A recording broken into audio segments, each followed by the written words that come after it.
Royal Standley of Oregon Pacific Financial Advisors, offering securities through United Planner Financial Services. Member FINRA SIPC shares his planning approach to help people toward a place where they may be at peace regarding their financial goals. In this dynamic podcast, Royal will share his insights on how to design a retirement plan to help you plan for your future. Now, on to the show.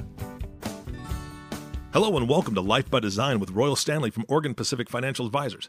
Today we're going to be talking about diversifying into real estate, and this is something that I have never spoken to Royal about before, so I'm pretty excited to hear what he has to say. Good morning, Royal. How are you? I'm doing great. How are you doing, Eric? Doing great. I'm excited to be well into 2019. We've got a great start, and from everything I'm seeing, the real estate market is still pretty good, so this is a great topic.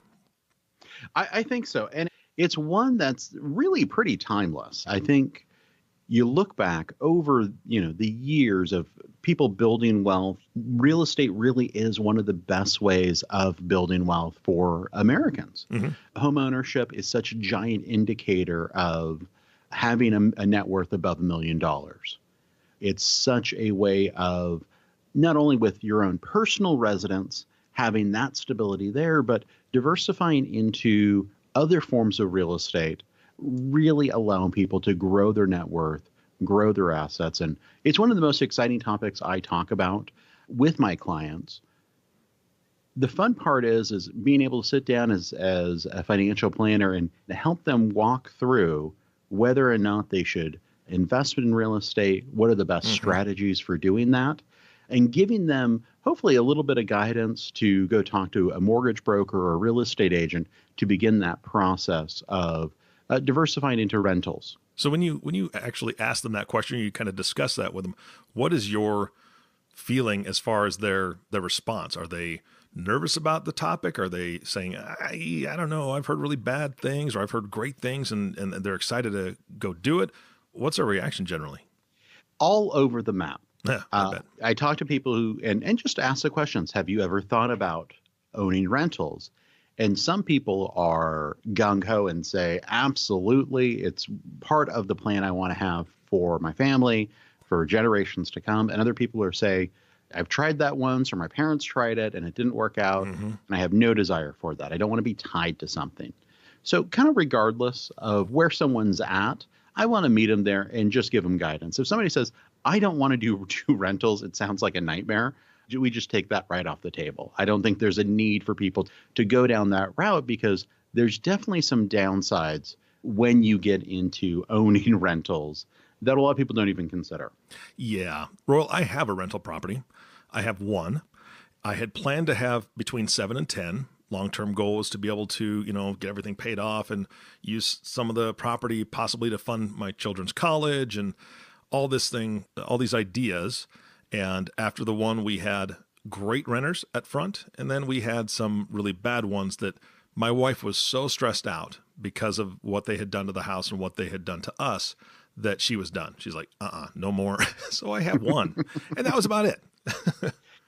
Yes, I think a lot of people who are interested in rentals have very grand plans, but oftentimes I think most people hit a wall there. Mm-hmm. Sometimes that wall is after the first one. Sometimes it's after 5.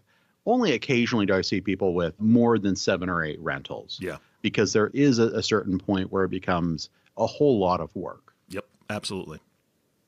So let me tell you a little bit about my family and my history with real estate. All right. I really grew up in this. So my dad served in World War II and spent basically 22 years in the Navy. When he got out in about 1968, he moved to San Diego and settled there and just started buying real estate in downtown San Diego. Over the course of the next 12, 13 years, he ended up buying about 100 different rentals. And he really became someone who would buy distressed properties, go in, fix them up, and get them rented.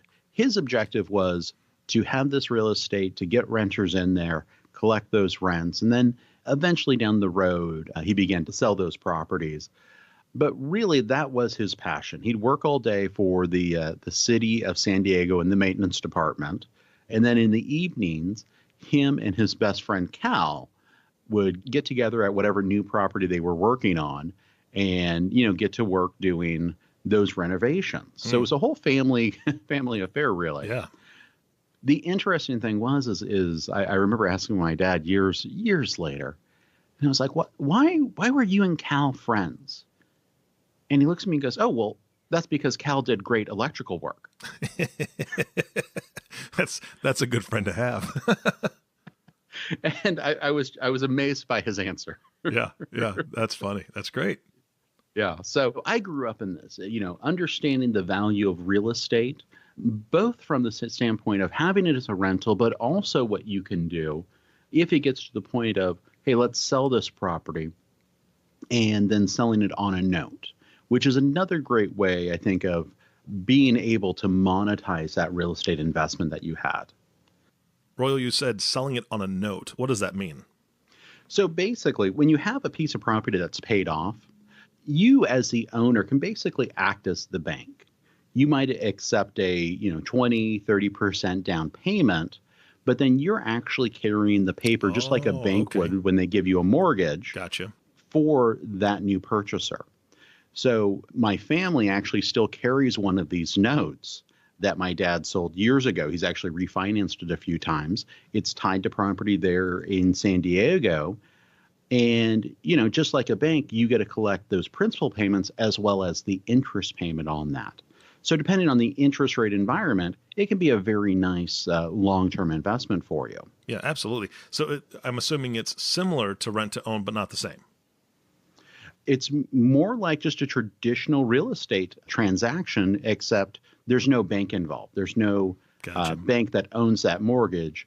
The owner of the property basically gives a note to the seller of the property saying, we're going to make payments over the next 30 years at this interest rate, just like you would with a traditional mortgage. Got it. Well, that sounds great. Yeah, in a high interest rate environment, it's really attractive. The interest rate environment we've been in the last 10 years, really not so, because you're not getting paid, I think, enough to really make it worth your while. Got it. So that's kind of my background there with real estate. I've owned a number of rentals in my life. I definitely know the pros and cons there. So, Royal, I know the home that I own, my rental property, it's up right now from what I owe. So if I sell it, I'm gonna make some money on it, which is good. But it's not a major asset necessarily for me because it's a much lower priced home in the Omaha area. So as a asset class, how does real estate work? Basically, as an asset class, it's really a diversifier, I think, for the rest of your portfolio. It's not tied to the stock market. It's a physical asset. And if you're buying individual real estate, often you're using some leverage there in the form of a mortgage. That leverage can help boost your rate of return on that asset class over the long term. So that's one thing I think people don't really think about there, or if they do, maybe don't compare it directly to the stock market, is when you buy a home and you have a mortgage on that home, you're only investing, let's say, 20% down on that asset. So let's say you take $25,000 and invest it in a down payment on a $150,000 home. Well, that $25,000 is controlling a $150,000 asset. So when that asset appreciates, the rate of return on your $25,000 investment is pretty great. It's one of the best ways of building wealth, especially over the long run there. So we like it as a diversifier. We like it as a way of using leverage on a piece of your portfolio, because you certainly, in most cases, wouldn't want to use any leverage on your 401k or other invested assets in the stock market, because to be perfectly frank, those markets are probably too volatile to really effectively use leverage over the long run. Yep, absolutely. We also have that conversation about real estate investment trusts versus rentals. Real estate investment trusts are a way of getting exposure to real estate as an asset class and getting away from real estate that's just focused on residential. Real estate investment trusts are basically companies whose main focus is just buying and managing real estate. So you can buy REITs that just focus on, let's say, warehouses on commercial office buildings, retail, as well as apartment buildings and that sort of thing. The nice thing with investing in REITs is you never get calls from your tenants. Yeah, that would be nice. Yeah. So there's no cost of ownership there as far as time and doing maintenance there, which is a nice differentiator there. With rentals, you're going to have to be involved in a much more active, hands-on way. Yep. Some people love that. Other people despise it. Yeah, absolutely. I know there's management companies out there as well that can help you to do that, but there's a cost involved and they don't handle everything. So it just depends on your individual situation. For me, I've got one home. There's no way I'd use a management company because that would be a complete waste. But if I own 20 homes, that would probably be a really good idea because that would just be too much work. Absolutely. Yeah. Absolutely. Yep. So when we talk about investing in real estate, obviously there are many different types of buildings. Like you said, there's warehouse, you could buy into business type buildings or residential properties. What is your best tip to make that purchase or begin that process? Yeah, absolutely. So I think the way most people initially get started with rentals is really they buy their first starter home. They live in it for, 5-10 years. They build up some equity there and they're ready for that next home. Mm-hmm. So at that point, they have a decision to make there.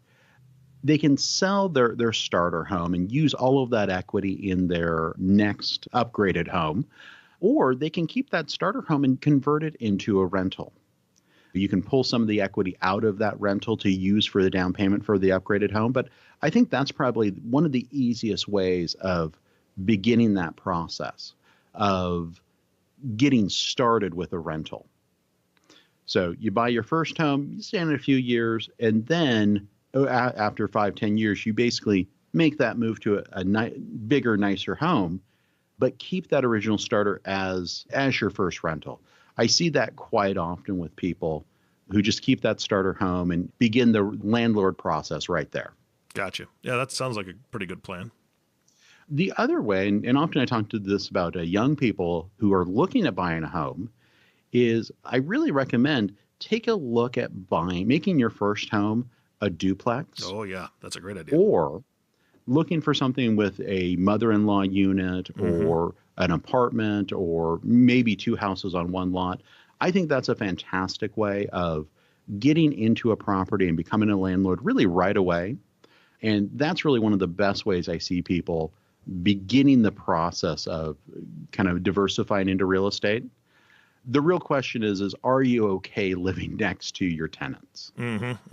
There's definitely some pros and cons there. The con is you're the one that's going to get their door knocked on at 3 a.m. when something breaks. The pro there is you can keep an eye on things and make sure that you can kind of spread your pride of ownership to that property. Yeah, absolutely. So if you own your home, you don't want to get into a duplex where you live. You don't want to do the kind of that starter home transition into a rental. What you'll need to just purchase a rental outright is usually the number the banks are looking for is 20 to 25% for a down payment. And that's really where we work with clients is how do we come up with that to make that first purchase? We really want to get away from, tapping the 401k and pulling out that money as a loan. It's a possibility to do, but in the long run, I think it puts a lot of stress on your retirement plans, as well as you, because you've got to pay that loan back within 5 years to the 401k plan. So we really want to work with people of getting that account set up, either a savings account or a investment account that's after tax, that we can start putting money into and building up that nest egg for that first down payment for a rental. The other thing you can look at doing is maybe doing a refinance on your existing home to take that 20% out and put down on the rental. We want to be really careful when we're adding that kind of leverage, because what can happen there is if you don't have that 20% down payment and you just pull it out of your home, you've basically bought in that rental with 100% debt. So we want to be very careful looking at those leverage ratios to make sure that people don't get kind of over the end of their skis there. That's what we saw a lot in 2008, where people were just levering up and levering up. We like the idea of using real estate. We like the idea of using a mortgage, but we want to be very, very careful that we're not taking on too much risk when we do it. Yeah, that can be, we saw it then, how many people were foreclosed upon because of those types of situations. Absolutely. Absolutely.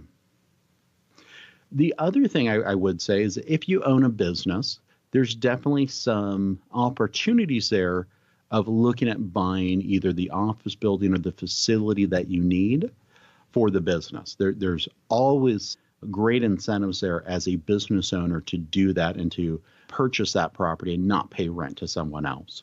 It's another great way of building long-term net worth. Yeah, and if the building's large enough, maybe you have extra space for other offices. Absolutely. Absolutely.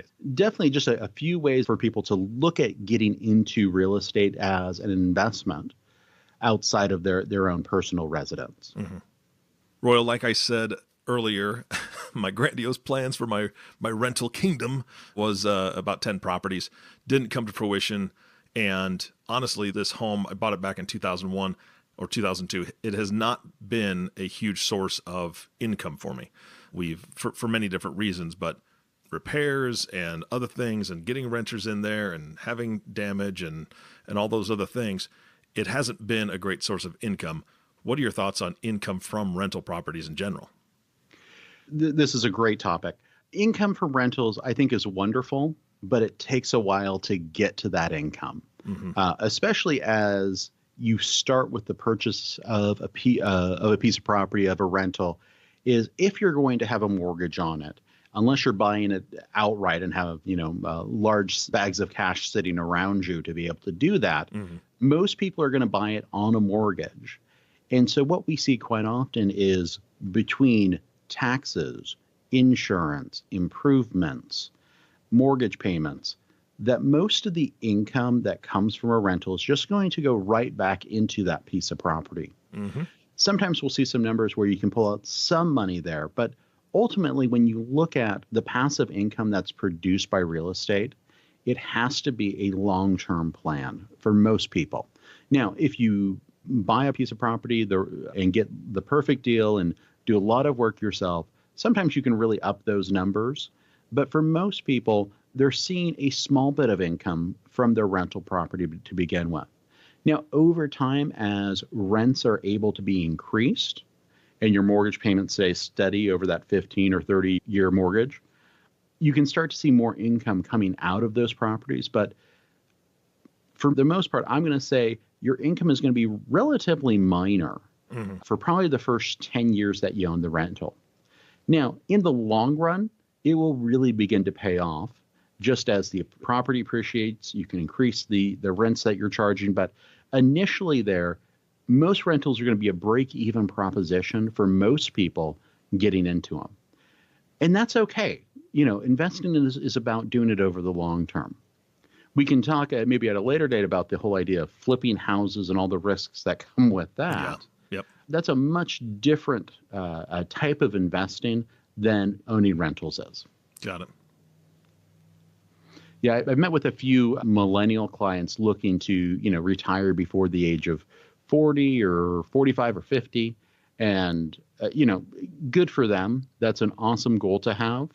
But you have to be realistic about the amounts of money you have to save, as well as the size of your lifestyle can be when you retire that young. Yeah, absolutely. That's a great goal. I would love that. But the reality of it is that possible but like you said, if you're trying to do rental properties as part of it, that's a big down payment, or that's a big payment up front. That's not going to bring you a whole lot of income, like you said, for the first decade or so.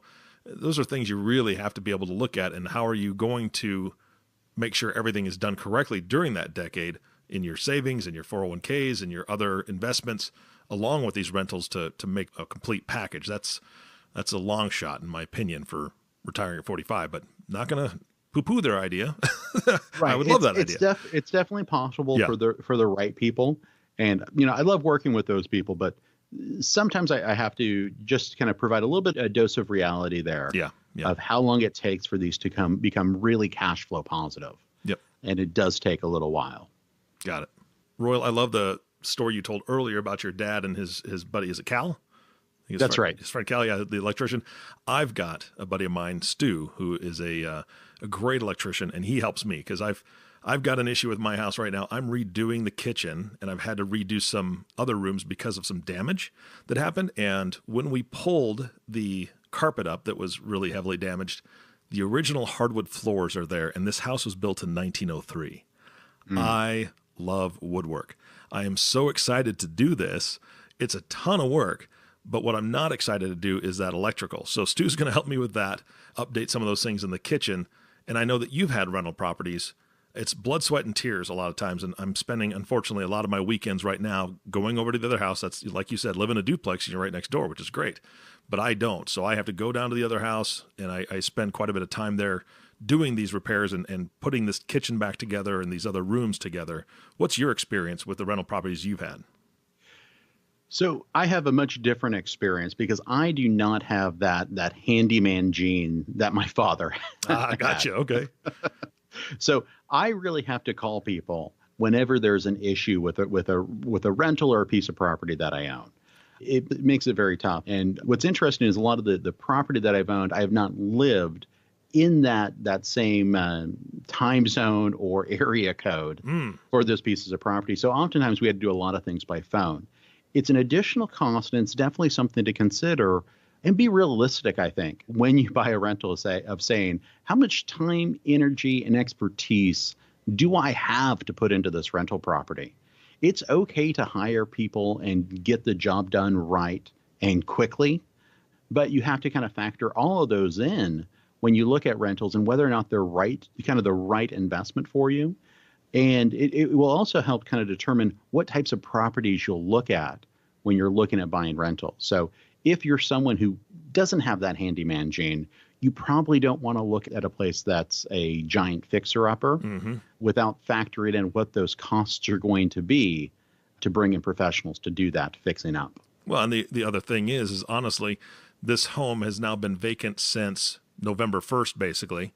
And with the holidays, with everything that keeps us busy, I haven't gotten there every weekend. And so now I'm redoing these floors. I'm really excited about it. But, you know, we're into 2019, so I have not collected any rent for that entire time, nobody living there.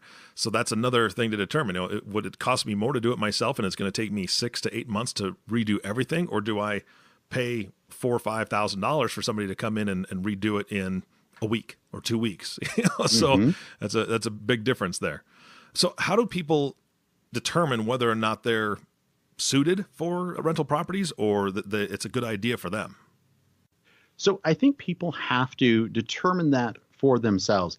Do they have the right attitude to deal with tenants?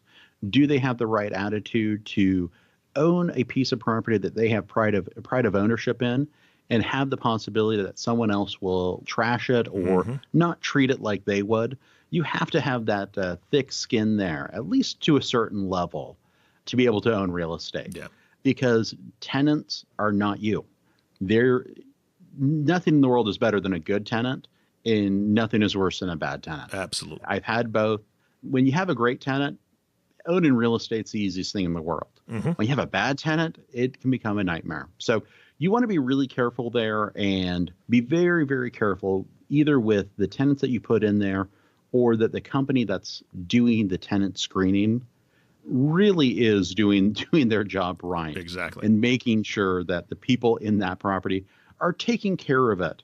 Maybe not at the same level you would, but in that range at least. Yeah, absolutely. The last piece is know your laws in your state for each state that you own property in, because tenant versus landlord laws vary state to state, and some states are way on the side of the tenant and some are way on the side of the landlord. It makes a huge difference, because when you get a bad tenant, usually they know what the laws are and they will play the system to a point where it gets pretty ugly and it costs you a lot of time and money. So it's not a good idea unless you are ready for that commitment. Absolutely. We just saw the laws here in Oregon move dramatically towards the tenants' rights. Yeah. So definitely something to consider. Talk to other people who own real estate and who have done this before is another great way of just to determine if real estate is right for you.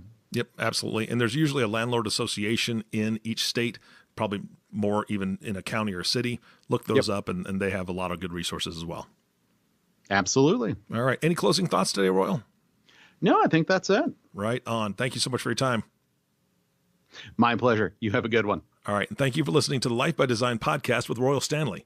If you have not subscribed to the podcast yet, please click the subscribe now button below. This way, when Royal comes out with a new podcast, it'll show up directly on your listening device. This makes it much easier to share these podcasts with your friends and family. Thanks again for listening today. For everyone at Oregon Pacific Financial Advisors, this is Eric Johnson reminding you to live your best day every day. And we'll see you next time.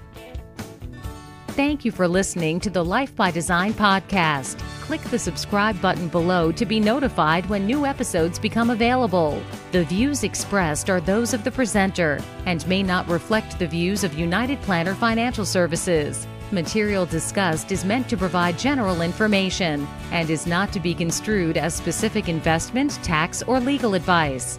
Individual needs vary and require consideration of your unique objectives and financial situation. Always seek the advice of your financial advisor or other qualified financial service provider with any questions you may have regarding your investment planning.